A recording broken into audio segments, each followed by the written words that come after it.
في توحيد الأسماء والصفات لله تعالى سبحانه. سورة الغافر، تفسير ابن كثير. الحمد لله رب العالمين، والصلاة والسلام على أشرف الأنبياء وسيد المرسلين سيدنا محمد وعلى آله وأصحابه أجمعين. اللهم صل على سيدنا محمد وعلى آل سيدنا محمد كما صليت على إبراهيم وعلى آل إبراهيم في العالمين إنك حميد مجيد. أعوذ بالله من الشيطان الرجيم. بسم الله الرحمن الرحيم. حميم. تنزيل الكتاب من الله العزيز العليم غافر الذنب وقابل التوب شديد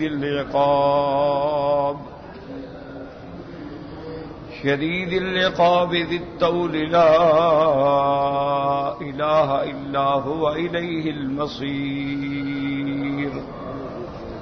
ما يجادل في آيات الله إلا الذين كفروا فلا يغررك تقلبهم في البلاد.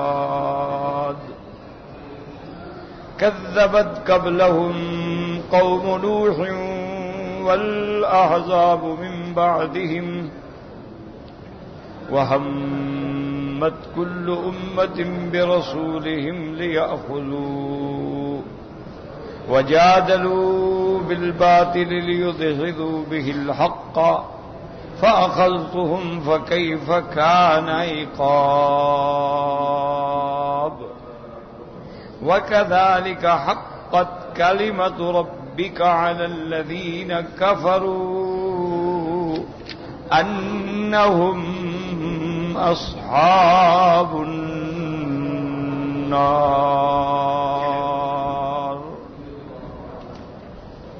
اللہ تبارک و تعالی نے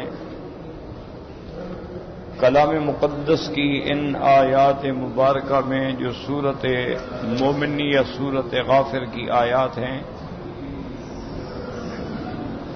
سب سے پہلے تو اللہ تبارک و تعالی نے ابتدائے سورت میں عظمت کلام، عظمت قرآن کا ذکر فرمایا کہ یہ کتاب جو ہم نے اتاری ہے یہ کوئی عام کتاب نہیں، تنزیل، یہ ایک ایسی کتاب ہے جو اس پروردگار عالم نے اتاری ہے جو ساری دنیا پہ غالب ہے اور حکمت والا ہے.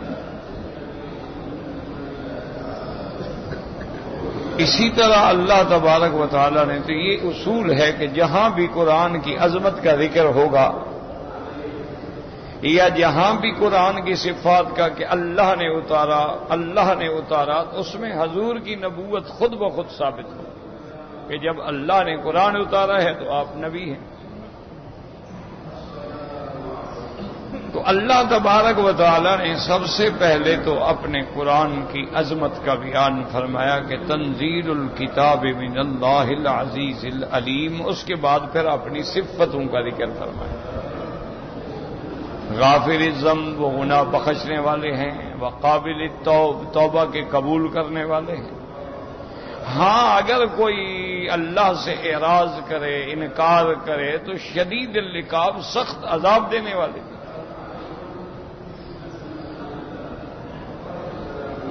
اور اس کے بعد فرمایا تھا کہ ذی الطول کا معنی علماء کرام فرماتے ہیں کہ بہت بڑا احسان فرمانے والے، انعام فرمانے والے. پھر اس بات توحید کہ لا الہ الا ہوا، کوئی معبود برحق نہیں مگر اللہ، الیہ المصیر، ہم سب نے اس کی طرف لوٹ کے جانا. تو اس لیے اللہ تبارک و تعالی نے بتلا دیا کہ اگر تم سے کوئی غلطی ہے، گناہ ہے، اعراض ہے، توبہ کرو، اللہ توبہ قبول کرتے. اور ساتھ یہ بھی بتلا دیا کہ جہاں وہ توبہ قبول کرنے والے ہیں، بخشنے والے ہیں، تو سخت پکڑ والے بھی ہیں، عذاب والے بھی ہیں. تاکہ ایمان جو ہے وہ بین الخوف والرجاء، یعنی اللہ کے عذاب کا ڈر ہو اور اللہ کی رحمت کی امید۔ اگر صرف امید ہو تب بھی آدمی راستے پہ نہیں رہ سکتا کہ جو مرضی ہے کرتے رہو جی، اللہ غفور الرحیم ہے، او جی اللہ بڑا مہربان ہے، جی اللہ ارحم الرحیم ہے، اللہ رحمان رحیم، لیکن صرف اللہ کی رحمت پہ امید ہو اور نافرمانی بھی کرتے رہو تو پھر ہلاکت و بربادی ہے۔ اسی طرح اگر صرف عذاب کا ڈر ہو پھر بھی بندہ کچھ نہیں کر سکتا کہ جی اللہ تو سخت پکڑنے والے ہیں، چھوٹی سی غلطی بھی پکڑ لیں۔ ایک بلی کو پانی نہیں دیا جہنم میں ڈال دیا، تو پتہ ہے ہم سے تو روز کتنی غلطیاں ہوتی ہیں، ہم پھر کیا نیکی کریں، ہم تو پکڑے جائیں گے، تو پھر بھی بندہ برباد ہو جائے کہ اللہ کے عذاب کے ڈر میں آگے ہو کہتا ہے جی بس ہم نے پکڑا تو جانا ہے، پھر 4 دن ہے کھا پی لو بس ٹھیک ہے، بچتے تو ہم ہیں نہیں، ہمارے گناہ ہیں۔ تو اس لیے ہمیشہ اصول ہے کہ اس کی رحمت پر بھی امید ہو اور اس کے عذاب کا بھی ڈر ہو کہ میں اپنی محنت کر رہا ہوں رحمت فرما دیں گے، اور خوف بھی ہو کہ میں نے نافرمانی کی تو شدید العقاب۔ اور آخر میں پھر یہ بھی بتلا دیا کہ اس کے سوا تو کوئی معبود ہے ہی نہیں نا، لا الہ الا ہو۔ اور پھر ایک لفظ میں کتنی بڑی تحدید ہے کہ الیہ المصیر، تم سب نے اسی کی طرف لوٹنا ہے۔ کیا معنی؟ جب لوٹو گے تو پھر ذرے ذرے کا حساب بھی ہوگا، یعنی اور تو تم کہیں جا نہیں سکتے، جدھر دوڑو جدھر بھاگو پھر گھر کے ادھر ہی جانا ہے۔ اس کے ذکر کے بعد اب جو آیات ہیں، میں نے جیسے خلاصہ درس میں عرض کیا تھا کہ کافر مجادلین، جھگڑنے والے، تو اب جھگڑنے کے بارے میں بھی میں نے عرض کیا تھا کہ 2 دفعہ، ایک تو جھگڑنا یہ ہوتا ہے نعوذ باللہ کے انبیاء کو قتل کر دیا ہے، انبیاء علیہم الصلاۃ والتسلیم کو زخمی کیا، انبیاء کو شہید کیا، انبیاء کے سروں پہ آرے رکھ کے 2 ٹکڑے کر دیا۔ اور ایک جدال ہوتا ہے کہ انبیاء جب کوئی حق بات کہیں اس پہ نہ حق باتیں کرنا، مذاق اڑانا، مسخری کرنا، اللہ کے عذاب سے کھیل بنانا۔ جب اللہ نے نوح علیہ السلام کو حکم دیا کہ آپ کشتی بنائیں تو حضرت نوح علیہ السلام اب اللہ کے حکم سے کشتی بنا رہے ہیں۔ اب جتنے کافر ان کی قوم کے تھے جو گزرتے ساتھ کہتے دیکھا ہے بوڑھے ہو گیا نا، دماغ چل گیا، اور کشتیاں دریاؤں میں چلتی ہیں، سمندروں میں چلتی ہیں، یہ خشکی پہ کشتی بنا، مذاق بنا۔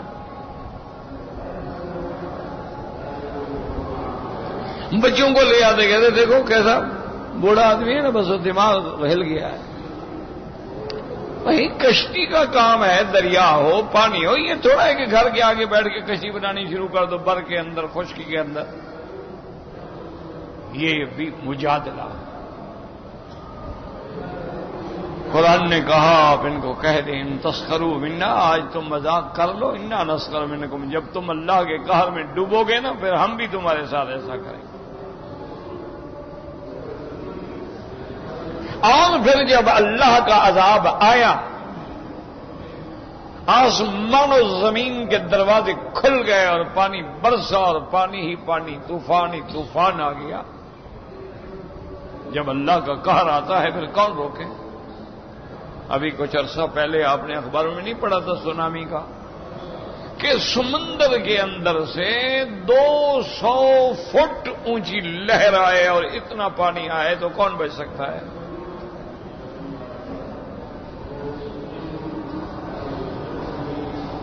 اب اس پہ ساری دنیا کے ماہرین بحریات، ماہرین ارضیات، ماہرین معدنیات، ساری دنیا کے ریسرچ کر رہے ہیں کہ بھئی یہ کیا بلا ہے۔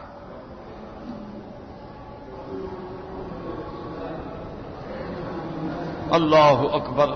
لیکن اگر ایمان ہوتا تو کوئی مشکل مسئلہ ہی نہیں تھا نا، اللہ نے تو پہلے فرمایا ذل البحار فجرت، جب سمندر آگ سے بھر جائیں گے اسی طرح روایات میں آتا ہے تحت البحر نارن، سمندر کے نیچے آگ ہے. اسی لیے حضرت عبداللہ ابن عمر وضو بھی نہیں فرماتے تھے سمندر کے پانی سے. یہ تو آگ ہے، آگ سے کیسے وضو کریں؟ تو اب ان کی آنکھیں کھلی ہیں کہ بھئی وہ کیا چیز ہے کہ کیسے سارا پانی جو ہے ساحل سے واپس جا رہا ہے، واپس جا رہا ہے، واپس جا رہا ہے. کہاں جا رہا ہے؟ وہ جی نیچے جا رہا ہے. اچھا نیچے جانے کے بعد کیا ہونے کا جی؟ پھر وہ گرم ہو گیا، گرم ہونے کے بعد پھر اوپر چڑھا.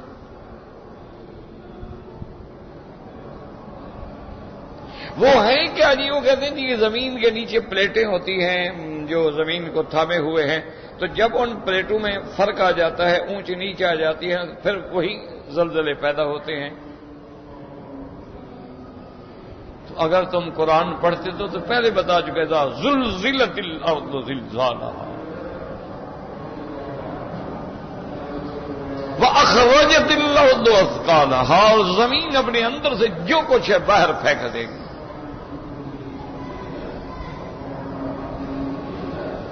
تو اللہ کے قرآن میں ہر چیز موجود ہے، لیکن مخالفین نہیں سمجھتے.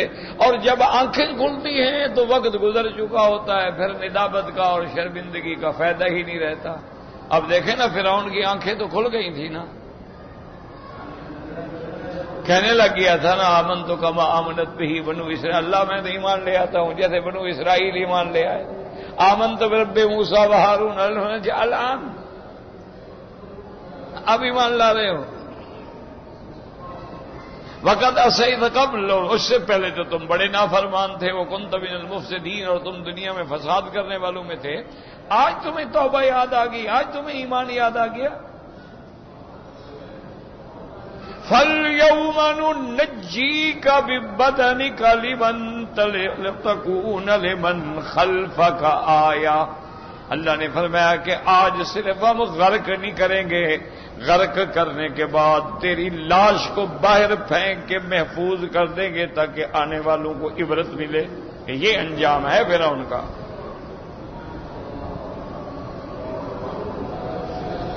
تو اس لیے اللہ فرماتے کہ کافر جو ہیں مجادلہ کرتے ہیں، جدال کرتے ہیں، جھگڑتے ہیں، باتیں بناتے ہیں، لیکن انجام کیا ہے؟ کچھ بھی نہیں، کہ باطل باطل ہے اور حق حق ہے. اس لیے فرمایا اللہ نے کہ ما یجادل فی آیات اللہ الا الذین کفروا فلا یغررک تقلبهم فی البلاد. اللہ نے فرمایا میرے محبوب، ما یجادل، کوئی نہیں جھگڑا کرتا اللہ کی آیات میں، اللہ کے قرآن میں، مگر وہ جو کافر ہیں. جو مومن ہیں جب قرآن اترتا ہے وہ کہتے ہیں آمنا سمعنا واطعنا، یا اللہ ہمارے تمہارے کفار فرمان پہ ایمان ہے، جو آپ نے حکم دیا وہ ٹھیک. لیکن جھگڑتا کون ہے؟ الا الذین کفروا، مگر وہ جو کافر ہیں جنہوں نے کفر کیا وہ جھگڑتے ہیں. کبھی اعتراض کرتے ہیں، کبھی شبہات نکالتے ہیں، اور کبھی کچھ نہ ہو تو پھر غریب اور ضعیف مسلمانوں پہ طاقت آزماتے ہیں، پھر ان پہ چڑھ دوڑتے ہیں، ظلم کی چکی پیستے ہیں. اللہ نے فرمایا فلا یغررک تقلبهم فی البلاد. اب مسئلہ پیدا ہوتا تھا نا کہ جب میرا اللہ عزیز ہے، غالب ہے، شدید العقاب ہے، سخت پکڑ والا ہے، تو پھر ان جھگڑنے والے، انکار کرنے والے، اللہ کے دین کو چیلنج کرنے والے، اللہ کے پیغمبروں کی تکذیب کرنے والوں کو کیوں نہیں پکڑتا؟ ان پہ عذاب کیوں نہیں آتا؟ کہ اللہ جب عزیز ذو انتقام ہیں، سریع الحساب ہیں، شدید العقاب ہیں، تو پھر یہ کافر سامنے کھڑے ہیں، دندنا رہے ہیں، مسلمانوں پہ ظلم و ستم کے پہاڑ توڑ ڈالے ہیں۔ یعنی آج کے دور میں جو مسلمانوں پہ ظلم کیا گیا ہے اس کی ان تاریخ انسانیت میں بھی کوئی مثال نہیں ملتی۔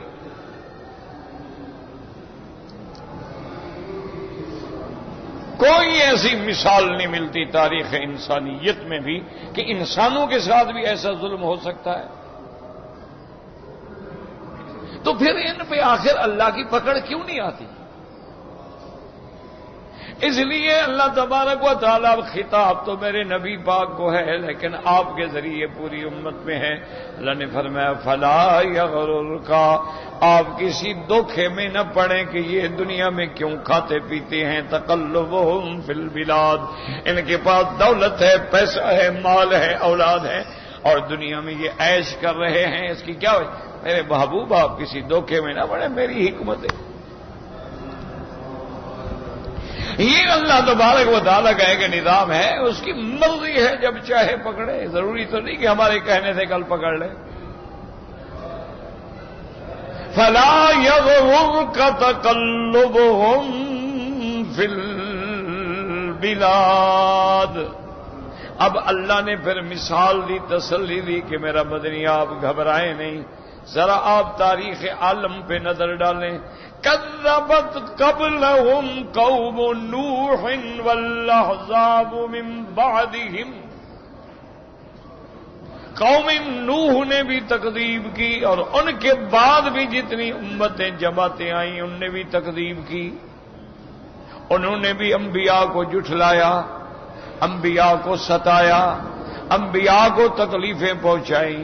وَهَمَّتْ كُلُّ أُمَّةٍ بِرَسُولِهِمْ وَهَمَّتْ كُلُّ أُمَّةٍ بِرَسُولِهِمْ لِيَأْخُذُوهُ، اور ہر امت نے یہ ارادہ کیا کہ اپنے پیغمبر کو پکڑ لیں، یعنی قتل کر دیں، مار دیں۔ وَجَادَلُوا بِالْبَاطِلِ، اور جھوٹی باتوں سے جھگڑے کیے، لِيُدْحِضُوا بِهِ الْحَقَّ، باطل کے ساتھ مقابلہ کیا تاکہ حق کو مٹا ڈالیں۔ اللہ نے فرمایا میرے محبوب ذرا آپ تاریخ تو نظر تو دوڑائیں نا، قوم نوح سے لے کر قوم عاد ہے، قوم سمود ہے، قوم شعیب ہے، قوم لوط ہے، قوم فرعون ہے، نظر سے دوڑا، میری مرضی ہے، فرعون کو بھی ہم نے ہزاروں سال نہیں پکڑا، لیکن جب ہم نے پکڑا فَأَخَذْتُهُمْ، جب میں نے ان کو پکڑا، فَكَيْفَ كَانَ عِقَابِ، پھر کیسا تھا میرا عذاب، پھر مقابلہ کر سکے کہ پوری قوم نوح جو تھی ماں سوا کشتی میں سوار ہونے والوں کے سب کی سب صفحہ ہستی سے مٹ گئے، غرق ہو گئے، مکانات نشانات بھی باقی نہ رہے، جیسے نوح نے دعا کی تھی کہ رب لا تذر علی الارض من الکافرین دیارا، اللہ اب زمین پہ ان کا کوئی گھر نہ بچے۔ اللہ نے فرمایا دیکھ لو نوح علیہ السلام، کوئی گھر نہیں بچا، بندہ تو بندہ، کوئی نشان ہی باقی نہیں۔ اسی طرح قوم عاد کو بڑا فخر تھا کہ ہم بڑی طاقتور لوگ ہیں، اور وہ تھے بھی ایسے بڑے قداور، بڑے لمبے قد، اتنی بڑی طاقت کہ تمہارا 60 آدمی جس پتھر کو نہ اٹھا سکے وہ اکیلا اٹھا لیتے تھے، اتنی طاقت تھی۔ اللہ فرماتے کہ ایسی مخلوق ہم نے پیدا ہی نہیں کی پہلے، لم یخلق مثلھا فی البلاد، لیکن جب ان پہ ہم نے عذاب بھیجا، ان پہ جب ہم نے عذاب بھیجا تو عذاب بھی کس چیز سے بھیجا؟ فرمایا ہم نے ہوا کو حکم دے دیا بس۔ الم تر کیف فعل ربک بعاد ارم ذات العماد التي لم يخلق مثلها في البلاد، لیکن جب عذاب آیا انہوں نے اپنے آپ کو چھپایا، ایک دوسرے سے رسیاں ڈال کے جکڑا، پتھروں سے اپنے آپ کو باندھا لیکن ہوا اٹھا کے لے جاتی، آسمانوں کی طرف لے کے الٹ دیتی اور گردنیں ٹوٹ کے آتی، میرے ساتھ ایسا کر۔ اس لیے اللہ فرماتے ہیں میرے محبوب پھر دیکھا کہ میری پکڑ کیسے تھی۔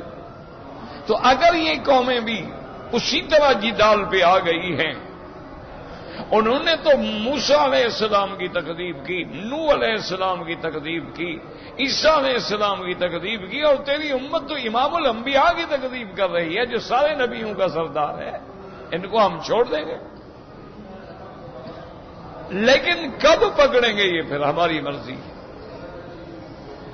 ہم چاہیں تو کسی قوم کو جلد عذاب دے دیں، ہم چاہیں تو دیر کر دیں، ہم چاہیں تو ان کی نسلیں بھی مٹ جائیں،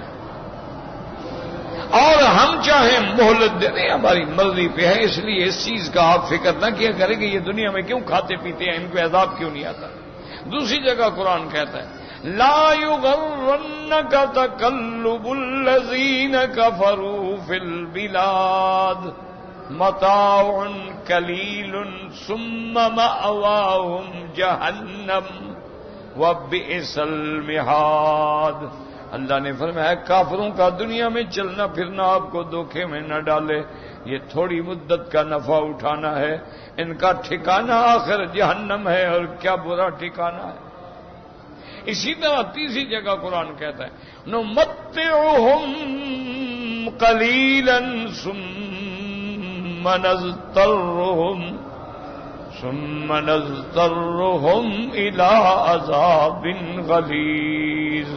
ہم ان کو کچھ مدت کے لیے مہلت دیتے ہیں، تھوڑی سی مہلت دیتے ہیں، لیکن پھر ان کو لے جائیں گے ایسے عذاب میں جو عذاب شدید ہے۔ یہاں بھی اللہ نے فرما دے وَكَذَلِكَ حَقَّتْ كَلِمَةُ رَبِّكَ عَلَى الَّذِينَ كَفَرُوا أَنَّهُمْ أَصْحَابُ النَّارِ۔ اللہ نے فرمایا میرا مدنی سچا ہے، تیرے رب کا لکھا کافروں پہ ہم نے لکھ دیا ہے کیا کہ یہ جہنمی ہیں، ہمیشہ جہنم میں رہیں۔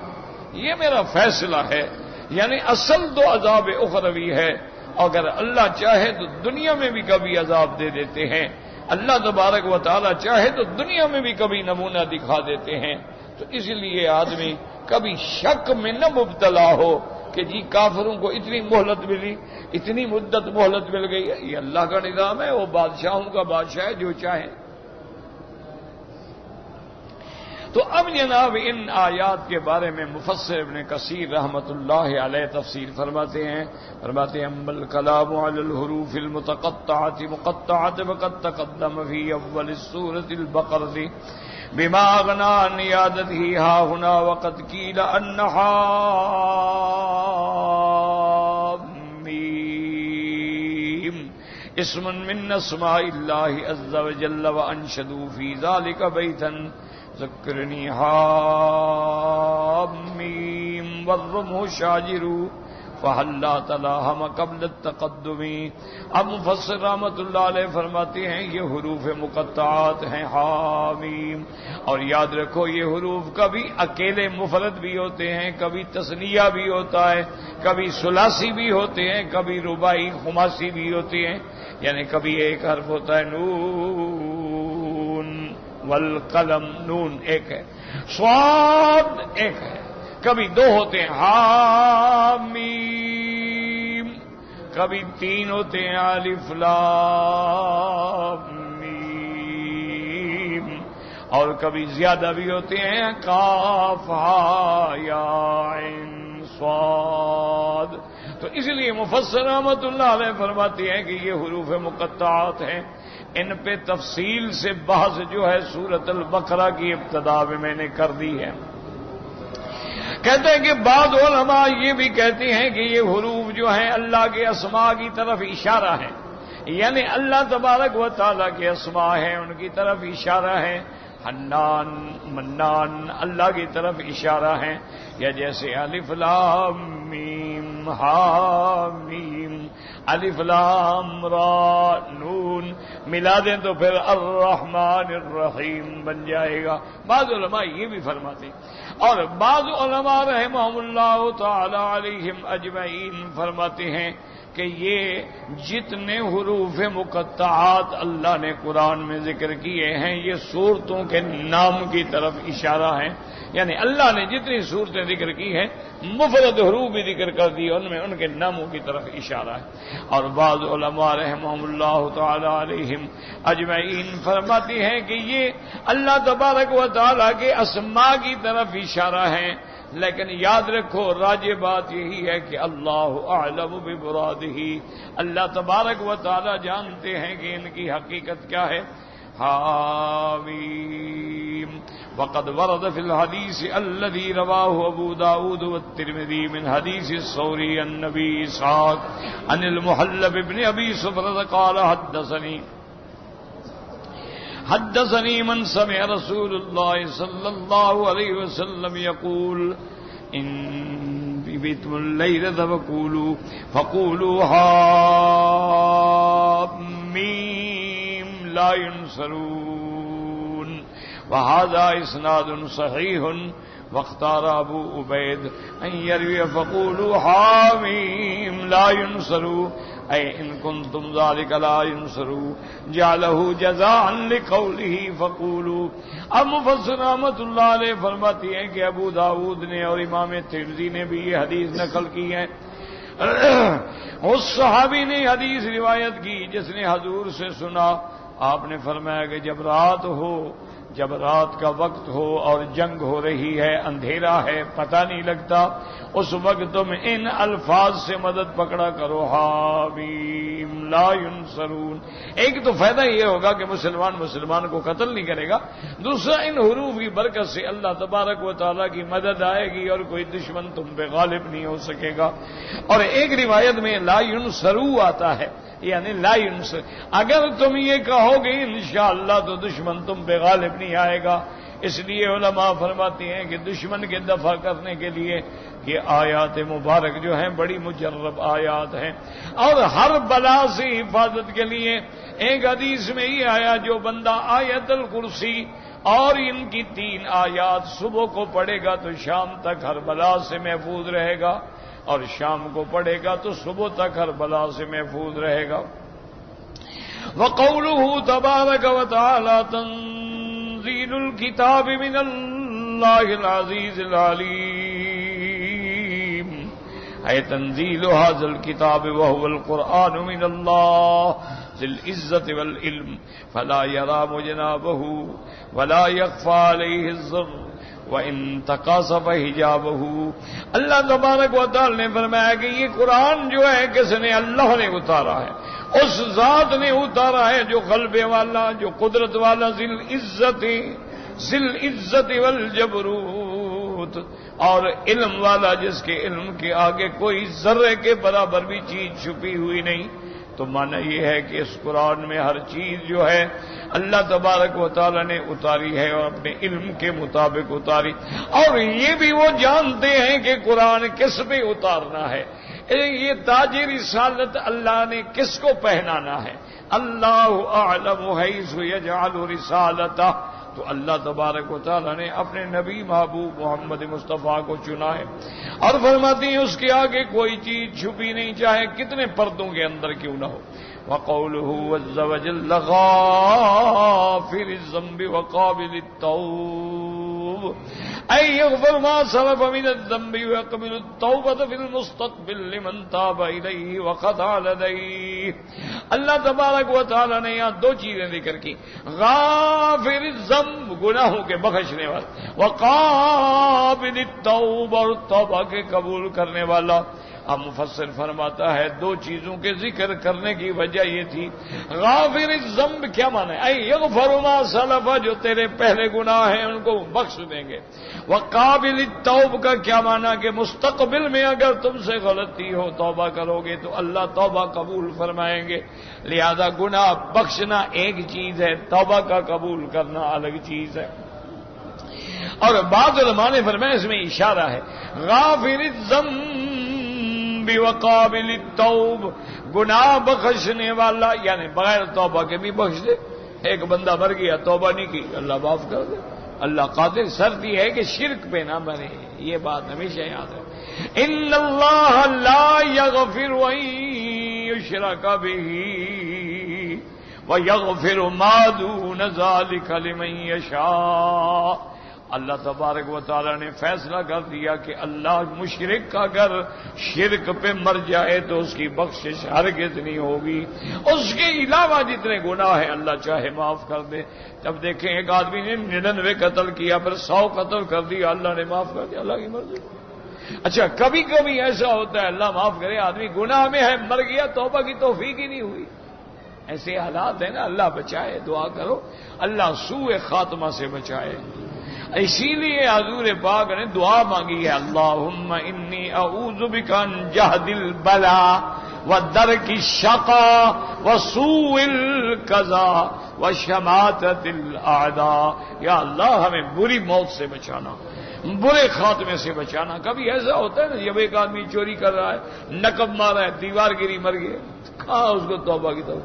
ایک آدمی نعوذ باللہ زانی ہے زنا کر رہا ہے گھر والے جاگے ماری گولی دونوں مر گئے، تو کہاں اسے توبہ کر رہے. وہ تو اسی زنا کی حالت میں مرا پڑا ہے. تو ایسے بھی حالات ہو جاتے ہیں لیکن اللہ تبارک و تعالیٰ کی مرضی ہے. اللہ تبارک و تعالیٰ چاہیں تو معاف کر دیں اور چاہیں تو جہنم کی سزا دے کے پاک کر کے نکال دے. تو غافل الذنب کا معنی ہے یعنی گناہ وہ قادر ہے وہ بغیر توبہ کے بھی بخش لے. وقابل التوب اور توبہ کی قبول کرنے والا. لیکن یاد رکھیں کہ توبہ کا معنی کیا ہوتا ہے کہ گناہ کو چھوڑ دیں، فوراً گناہ کو چھوڑے اور اس گناہ پہ شرمندگی ندامت ہو گیا ہائے میں نے کیا کیا اور پھر نہ کرنے کا فیصلہ کرے، پھر توبہ قبول ہوتی. یہ معنی نہیں ہوتا کہ بس توبہ توبہ میری اللہ توبہ لاکھ دفعہ توبہ 1 کروڑ دفعہ توبہ ناک رگڑ رہا ہے اور کان پکڑ رہا ہے. یہ کوئی توبہ تھوڑی ہوتی کہ ناک رگڑو یا کان پکڑو یا لکیریں کھینچو. یہ تو جاہلوں کے اپنے بنائے ہوئے طریقے ہیں، اس کا اسلام سے تو کوئی تعلق نہیں ہے. توبہ کا معنی یہ ہے کہ فوراً گناہ کو چھوڑ دو اور پھر ندامت ہوگی یا اللہ ہائے میں ذلیل ہو گیا میں نے کیا کیا، اور آئندہ پھر اس گناہ کے نہ کرنے کا عزم کرتا ہے کہ میں پھر کبھی گناہ. تو یہ ہوتی ہے توبۃ نصوحا. یہ توبہ جب ان شروط کے ساتھ ہوتی ہے تو پھر اللہ تبارک و تعالی. ہاں اس کے بعد بھی بندہ ہے غلطی ہو گئی توبہ توڑ بیٹھا پھر توبہ کرے. انسان ہے اس نے صحیح توبہ کی تھی لیکن بندہ ہے گناہ میں آ گیا، بری صحبت میں آ گیا، غلط دوستوں میں آ گیا، پھر گناہ کر بیٹھا تو پھر بھی توبہ کا دروازہ بند نہیں ہوا. اپنے آپ کو توبہ کریں اور توبہ ہوتی ہی جوانی میں ہے اور بڑھاپے میں تو سارے توبہ کر لیتے ہیں نا. وہ تو محاورہ ہے نا کہ 900 چوہا کھا کے بلی جو ہے وہ بھی پھر حج پہ روانہ ہو جاتی ہے. تو بعد میں جب انسان بوڑھا ہو جائے، بال سفید ہو جائیں، گھٹنے جواب دے جائیں، جب اپنا پرایا دادا چاچا ماما نانا کہنا شروع کر دے پھر تم نے مٹی گناہ کرنا ہے. گناہ کا معنی یہ ہے کہ جوانی میں منہ کالا ہوتا ہے. جوانی میں بچاؤ، اپنی جوانی کو جہنم سے بچاؤ. توبہ کردن در جوانی شیوائے پیغمبری. جوانی میں توبہ کرو، یہی نبوت کا طریقہ ہے کہ انسان صحت ہے، طاقت ہے، گناہ پہ آمادہ ہے، وسائل ہیں، اسباب ہیں اور دروازے بند ہیں اور ملکہ حسن ہے، ملکہ جمال ہے، امرات العزیز ہے، خود دعوت دے رہی ہے. لیکن پیغمبر کہتے ہیں معاذ اللہ، اللہ کی پناہ کیا کہہ رہی ہو میں اور گناہ کروں. شرم کرو. انہ ربی احسن مثوائی وانہ لا یفلح الظالمون. میرا رب وہ ہے جس نے میرا ٹھکانہ دیا، مجھے رہائش دی، مجھے جگہ دی اور اس کا فیصلہ ہے وہ کبھی ظلم کرنے والوں کو معاف نہیں کرتا. تم کس بات کی مجھے دعوت دے رہی ہو؟ اور اس کے بعد ان کے بس میں یہی تھا کہ بھاگ پڑے، بس کہ دوڑ پڑے. آگے دروازے بند ہیں. اللہ نے فرمایا یوسف جب میرے لیے کوئی بچنا چاہتا ہے نا پھر انتظام میں بھی کر دیتا ہوں. جہاں یوسف نے ہاتھ رکھا دروازے کھلتے گئے. تو یہ ہے توبہ. اب ایک آدمی نامرد ہو اچھا ایک آدمی جیسے مثال کے طور پہ اللہ کی رحمت سے، ورنہ ہم تو نہ مولوی نہ عالم نہ کچھ، ہم تو ابھی طالب بھی نہیں بنے، عالم ہونا تو بڑی بات ہے، اللہ طلب العلم میں بھی شمار کر لے تو اس کی بڑی مہربانی ہے اور اس کی رحمت ہوگی۔ یعنی اب یہ ہے نا جی ہم لوگ گئے، ہم کہتے جی ہم یورپ گئے، امریکہ گئے، لاطینی امریکہ گئے، ہم انڈیا گئے، فلاں گئے، بینکاک گئے، ہم جناب تھائی لینڈ گئے، جہاں دنیا جہان کے ملک ہم نے دیکھے، جی ہم نے تو کوئی گناہ نہیں کیا، یہ ہماری کوئی بہادری شادری نہیں،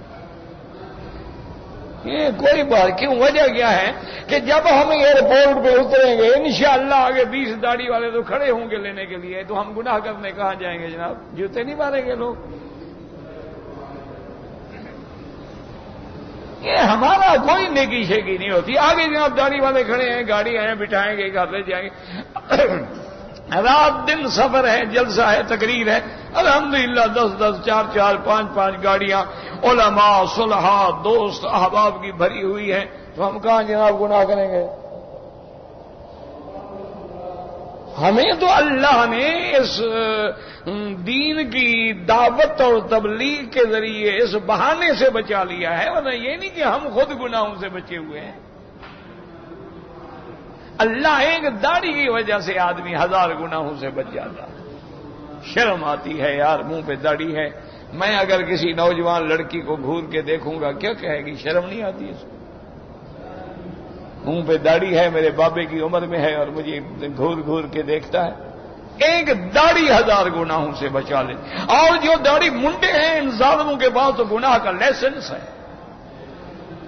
ایک نبی کی سنت چھوڑی ہے، اللہ نے ان کو گناہوں میں غرق کر دیا۔ ہر وقت یہ سگریٹ ہاتھ میں ہے، یا زبان پہ گالی ہے، یا عورتیں ہیں، یا گندگی ہے۔ ایک نبی کی وردی اتاری ہے، اللہ نے گناہوں میں غرق کر دیا۔ جب دیکھو زبان پہ گالی ہے، جب دیکھو ہاتھ میں سگریٹ ہے، جب دیکھو عورتوں کو دیکھ رہے ہیں، جب دیکھو موبائل لگا کے بکواس طواف میں کر رہے ہیں۔ شرم نہیں آتی؟ میں اللہ کے گھر میں طواف کر رہا ہوں، میں کیا بکواس کر رہا ہوں؟ میں نے میوزک لگا رکھا ہے، میں نے گانے کا دھن لگا رکھی ہے، میں نے گانے بھر کے رکھے ہوئے ہیں اور کعبۃ اللہ میں پھر رہا ہوں اور میوزک بج رہا ہے۔ یہ سمجھتے ہیں ہمارے پاس تو لائسنس ہے، ہم نے داڑھی منڈا دی ہے، ٹھیک ہے مولوی نہ کریں گناہ، ہمیں کیا ہے؟ انا للہ و انا الیہ راجعون یہی کہہ سکتے ہیں، اور کیا کہہ سکتے ہیں؟ ورنہ یاد رکھو ایک دین کا کام جو ہے 1000 گناہوں سے بچا لیتا۔ یہ جو ہماری تبلیغ ہے، تقریر ہے، درس ہے، تدریس ہے، اس کی وجہ سے اللہ ہمیں بچاتا ہے۔ اب الحمدللہ ثم الحمدللہ، ایسے بھی الحمدللہ ابھی ہم نے جلسے میں خطاب کیے ہیں جہاں 2-2 لاکھ 3-3 لاکھ 1.5 لاکھ آدمی بیٹھا ہے، ہم کیا گناہ کریں گے جناب؟ اچھا جہاں سے گزریں گے الحمدللہ ثم الحمدللہ، میرے ساتھ تو 1000 دفعہ ہوا ہے، کئی دفعہ ہوا، میں نے کہا دوستوں سے بغیر بتائے ہوئے، کوئی شہر آ گیا، میں نے کہا یار راستے میں گاڑی روکو نا، یہاں کسی شاپنگ سینٹر میں چلو، کوئی بچوں کے لیے کوئی چیزیں ویزیں تو خرید لیں، اور تو موقع ہمیں ملتا نہیں ہے نا، کہیں چائے کی پیالی پی لیتے ہیں اور کوئی 1-2 چیزیں اچھی لگیں گی تو لے لیں گے، چونکہ ایسے درمیان میں روک رہے ہیں نا، کسی کو پتہ نہیں ہے نا کون ہے۔ اگر کسی بڑے شہر میں ہوں گے 4 لوگ ساتھ جائیں گے پھر تو وہ سمجھیں گے نا کہ یہ فلانا، تو ایسے چلے گئے۔ اچھا اب ایک دکان پہ گیا، مجھے یاد آتا ہے پتہ نہیں وہ کون سا بہاؤ نگر تھا یا کون سا شہر تھا، ایسے جاتے جاتے ہم رک گئے، یا بڑودا تھا، تو ایک شاپنگ سینٹر مجھے اچھا لگا، اس میں چلے گئے، 2-4-5 چیزیں دیکھی، میں نے کہا ابھی بل بناؤ، اس نے کہا جی بل کس بات کا؟ میں نے کہا یہ چیزوں کی قیمت، نے کہا مکی صاحب قسمت سے آپ دکان پہ آئے، ہم بل لیں گے آپ سے۔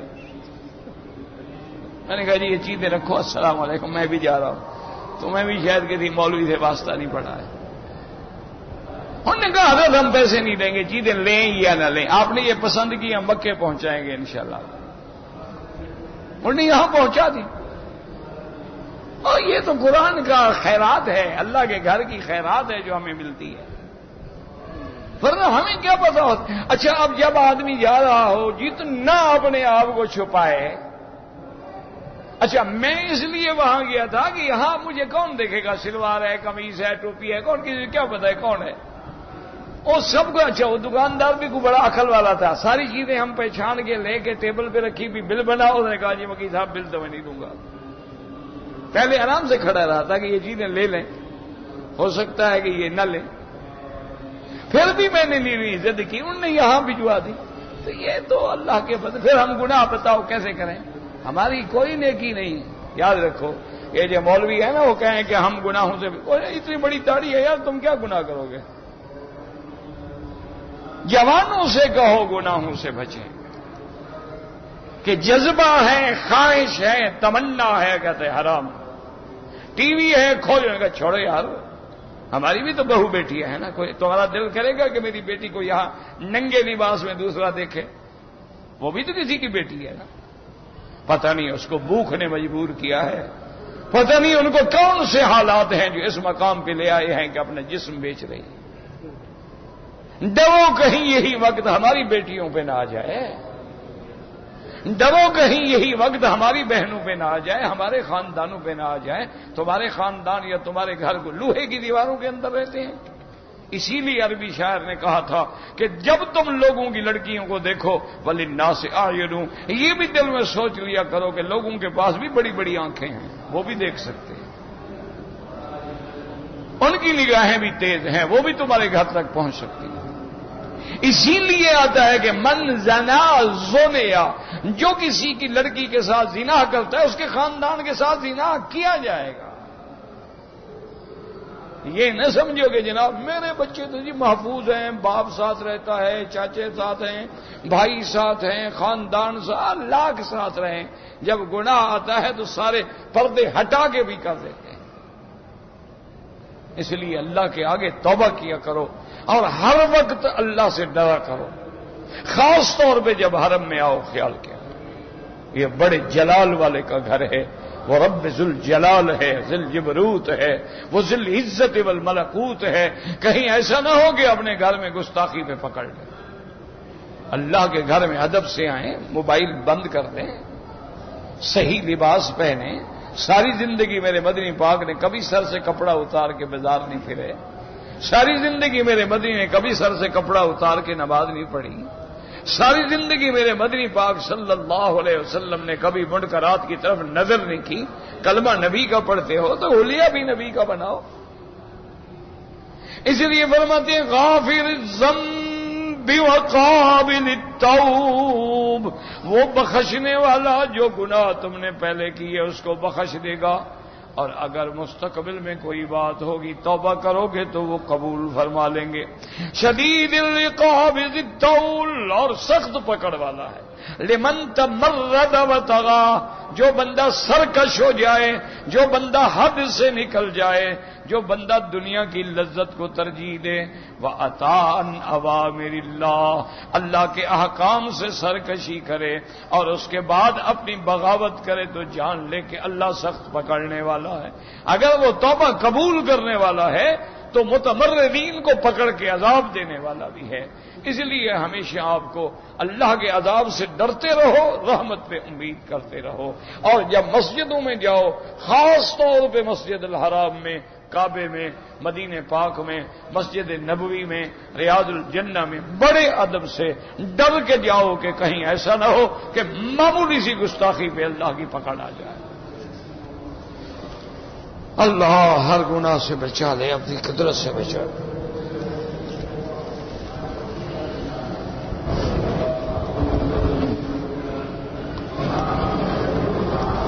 کہتے ہیں جی کہ ایک شوہر نے اپنی بیوی کو بہت زیادہ مارا. یاد رکھو یہ بیویوں کو مارنا جو ہے یہ بھی حرام ہے.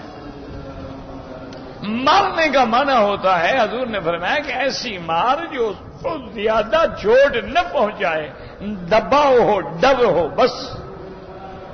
ایک دوسری جگہ فرمایا کہ جیسے ایک عصا لٹک رہا ہو کہ اس کو نظر آئے کہ جناب ڈنڈا کھڑا ہے لیکن مارو نہیں. تو اسی طرح ایک روایت میں یہ بھی آتا ہے کہ یضرب کالفحل، جیسے کوئی نر جانور مارتا ہے اپنی بیوی کو اس طرح بےہودگی سے مارتا ہے. ثم یعانقہ کو پھر شام کو گلے لگا کے سوتا بھی ہے. بڑا بے ضمیر آدمی ہے بھائی، بڑا بے حس آدمی ہے. ادھر تو مارے اور شام کو پھر اس کے ساتھ لیٹے ہوئے بھی ہو. وہ تو حکم ہے کہ مارنے کا معنی پہلے تو یہ ہے کہ مارو نہیں، سمجھاؤ. اچھا، اور ایک بات میری یہ ہمیشہ یاد رکھنا، میں پہلے اصل میں یہ بات کہتا تھا، جو استاد ہے نا قاری جو قرآن پڑھاتے ہیں نا، یہ ماشاءاللہ مارنے کے کوئی انسپیکٹروں سے بھی زیادہ مارتے ہیں طالبوں کو. میرے خیال میں اتنا پولیس افسر بھی نہیں مارتا ہوگا مجرم کو جتنا یہ ہمارے قاری ہیں نا جی. بچے کو صبح کہا نا مدرسے جانا ہے قاری کے بعد، وہ بیچارہ کبھی ادھر بھاگتا ہے، کبھی پتہ ہے جلاد کے پاس جانا ہے. سکول بھیجنا ہو نا، بڑے آرام سے نہائے گا، دھوئے گا، وردی پہنے گا، کپڑے اٹھائے گا، بستہ اٹھائے گا، خوش خوش جائے گا. پتہ ہے کہ بچے کسی نے نہیں مارنا. اور یہاں تو پتہ ہے نا کہ مولوی صاحب نے تو چمڑی ادھیڑ لینی ہے نا، اور ماں باپ بھی جاہل ہیں، وہ کہتے ہیں جناب بس چمڑا گوشت آپ کا، ہڈیاں ہماری. یہ ظلم ہے میرے عزیز، ظلم ہے، ظلم.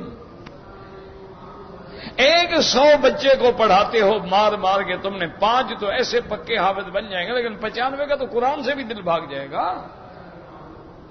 وہ تو دین سے بھی نفرت کریں گے، وہ کہیں گے یہی دین ہے.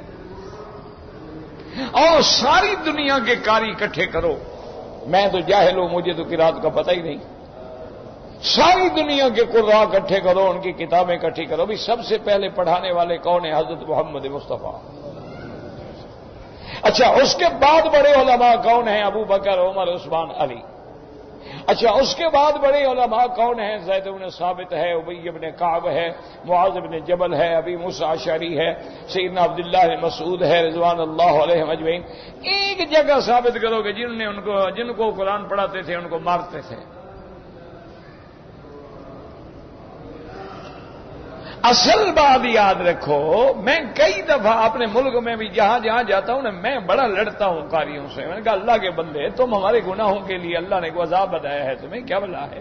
میں نے کہا دیکھو عرب کے اندر تحفیظ القرآن کے مدارس ہیں عصر سے لے کر عشاء تک. پہلے حصے میں بچہ ظہر تک اپنے سکولوں میں پڑھتا ہے، گھر آتا ہے، روٹی کھاتا ہے، بیچارہ بھاگتا ہے حرم، اور 2 سال 3 سال 4 سال میں حافظ بن جاتا ہے. اور تم جو ہمارے اوپر ہمارے گناہوں کی وجہ سے عذاب مسلط ہو، تہجد سے لے کر اٹھاتے ہو بچوں کو، تہجد کے وقت اٹھایا ہوا پڑھا رہے ہیں، پھر فجر کے بعد پڑھا رہے ہیں، ظہر کے بعد پڑھا رہے ہیں، عصر کے بعد پڑھا رہے ہیں، مغرب کے بعد پڑھا رہے ہیں، عشاء کے بعد پڑھا رہے ہیں. اس کے بعد 7 سال گزر جاتے ہیں اور بچے الحمدللہ ان الذین کفروا تک پہنچتے ہیں.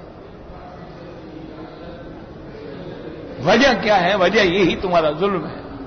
بندے کا ڈل ہو جاتا ہے، دماغ ہوتا نہیں، چلے گا کیا؟ اصل بات یہ ہے کہ نفسیات کے ساتھ کنٹرول کرو. تم بچے کے نفسیات کو سمجھو کہ یہ کس طرح پڑھے گا. اچھا، یہ نہیں پڑھتا، کیوں نہیں پڑھتا؟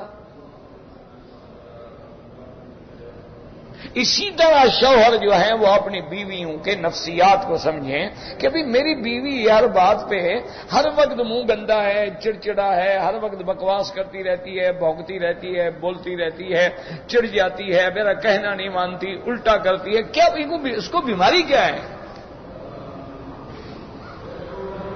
دیکھو نا، ایک ڈاکٹر کے پاس جاؤ. یعنی آپ اسی لیے ساری دنیا کہتی ہیں یورپ علاج کراؤ، امریکہ علاج کراؤ، فلاں جاؤ، فلاں میڈیکل سسٹم بڑا اچھا ہے جرمنی میں. وجہ کیا ہے؟ وہ لوگ کبھی آپ کو اسپرو کی گولی بھی نہیں دیں گے، ایک اسپرو کی گولی، سریڈان، پیناڈول بھی نہیں دیں گے. میں نے تو بھگتا ہے نا جی، میرے گلے میں کانٹا پھنس گیا مچھلی کا. یہ بنگالیوں کی برکت ہے نا. لندن میں میرا وہاں بھی بنگالی دوست ہیں ہمارے، کیا کریں ڈاکٹر. ایک تو ذاکر، وہ اپنا کسی بہت بڑے بینک کا وہ مینیجر تھا، اس نے بڑا استاد، بس استاد ہمارے گھر ٹھہرے گا. استاد بھی مان گیا، کیا کرے استاد. اب صبح کو ناشتہ انڈے کے ساتھ. انڈے میں بھی کوئی خطرہ ہوتا ہے بلا کانٹے کا؟ وہ شاید اس کی پلیٹ میں اللہ کے بندے پہلے سے کوئی رات والا کانٹا پڑا تھا. میں نے کہا وہ یہاں پھنس گیا. اب جناب ہم پریشان، آگے جلسے ہیں، میں تو بول نہیں سکتا. کانٹا جب اندر کھڑا ہو، اس نے فوراً اپنے فیملی ڈاکٹر کو ٹیلی فون کیا. اس نے کہا بس مکی صاحب کو کچھ نہ کریں، نہ کوئی چیز کھلائیں نہ پلائیں، فوراً لے کے ہسپتال آؤ. ہمیں ہسپتال چلے گئے. اب جناب وہ جو بیٹھے نا جی میری ہسٹری لکھنے کے لیے، آپ کب پیدا ہوئے؟ میں نے کہا جی غلطی کی، ایسا تو ہو گیا. کس سن میں پیدا ہوئے؟ میں نے کہا جی بھول گیا. اچھا آپ بچپن میں کیا کرتے ہیں؟ خدا خراب کرے میرا کانٹا لگا ہوا ہے، میں بول نہیں سکتا، تم میری ان کا جی جب تک ہم ہسٹری نہیں لیں گے علاج ہی نہیں کریں گے۔ پھر میں سیدھا ہو گیا، ان کا ٹھیک ہے جی آپ لیں ہسٹری جناب۔ وہ پوچھتے آدھا پونا گھنٹہ اس نے جناب وہ کمپیوٹر پہ میری ہسٹری نوٹ کر رہا ہے، اور جب سے میں پیدا ہوا تھا، کپڑا کون سا پہنتے ہیں، رنگ آپ کو کون سا پسند ہے، اچھا آپ کوئی گیم بھی کھیلتے ہیں، کوئی انڈور گیم، کوئی آؤٹ ڈور گیم، پہلے بھی آپ کو کانٹے پھنسے تھے؟ میں نے کہا دل کرے میں تھپڑ مارنے سے ان لوگ کے پڑے میں ہمیشہ کانٹے کھاتا رہتا ہوں کیا؟ لیکن اس نے پرواہ ہی نہیں کی، سوچا ہی نہیں۔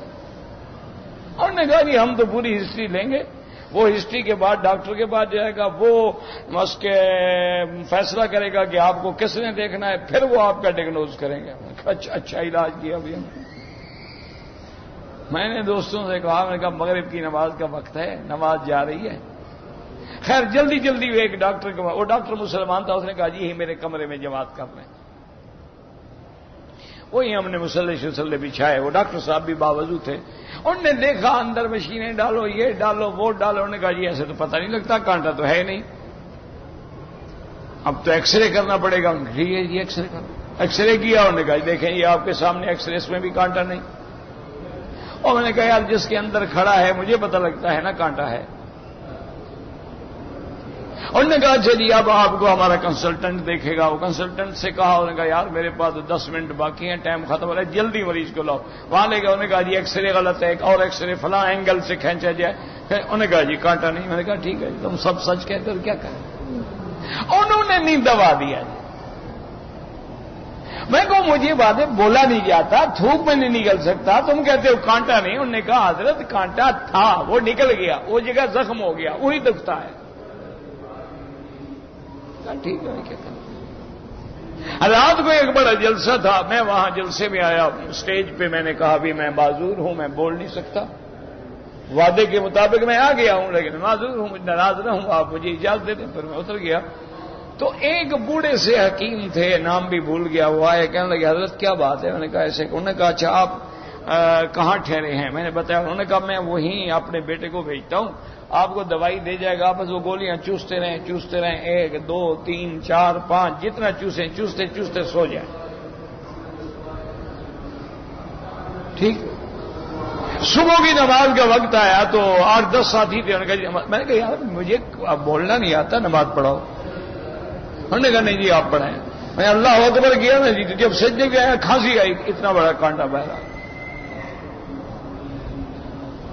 لیکن انہوں نے دوا نہیں دیا، کہ جب تک تحقیق نہ ہو ہم دوا نہیں دیں۔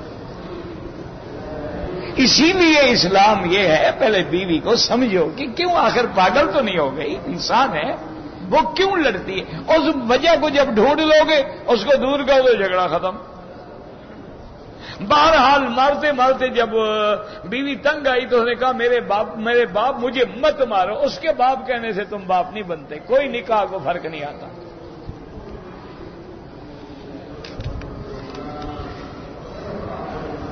ہمارے علاقے میں لوگ ختم کرتے ہیں، کوئی مر جائے فلاں، سب بدعت ہے، ناجائز ہے۔ خود قرآن پڑھو، گھر والے پڑھیں، ثواب پہنچائیں۔ سجدہ تلاوت میں کوئی وہی سبحان رب الاعلی۔ جب ہم طواف میں تلاوت کر رہے ہوں، رکن یمانی پہ کے بعد جب جائیں چھوڑ دیں تمہاری مرضی، وہی پڑھتے رہو یا چھوڑ کے دعا پڑھو ربنا آتنا۔ کعبہ شریف اور قرآن کی طرف پیر پاؤں کر کے بیٹھنا جن ملکوں میں توہین سمجھا جاتا ہے وہ نہ کریں، لیکن بعض ملکوں میں یہ بے ادبی میں شمار ہی نہیں ہوتا۔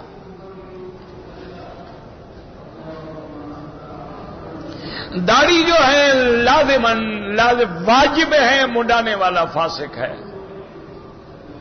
نماز جنازہ دوبارہ پڑھنا یعنی ایک دفعہ ہو جائے پھر پڑھے، ہاں جائز ہے۔ دیور اپنی بھابھی کے ساتھ سفر کر سکتا ہے، سب سے بڑی موت تو یہی دیور ہوتے ہیں، یعنی موت ساتھ بھیج رہے ہو۔ اگر کسی عورت کو جنات کی شکایت ہو، جن شن نہیں ہوتا، مرد جو ہے نا نامرد ہوتا ہے تو اس کو تو جن ہونے ہیں نا، ورنہ سورۃ البقرہ پڑھو جن شن بھاگ جائیں گے۔ میں ہر وقت پریشان رہتا ہوں. پریشان کی دعا کا وعدہ ہے اللہ نے مجھے فرمایا جب پریشان مجھ سے دعا مانگے قبول کرتا ہوں.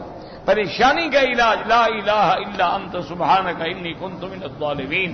یہ پڑھو اور دعا مانگو. ربنا تقبل منا انت السمیع العلیم وتب علینا انک انت التواب الرحیم. یا اللہ عالم اسلام کی عزت کا فیصلہ فرما. یا اللہ کفر کی ذلت کا فیصلہ فرما. یا اللہ ہمارے گناہ معاف کر دے. یا اللہ ہدایت کے فیصلے فرما.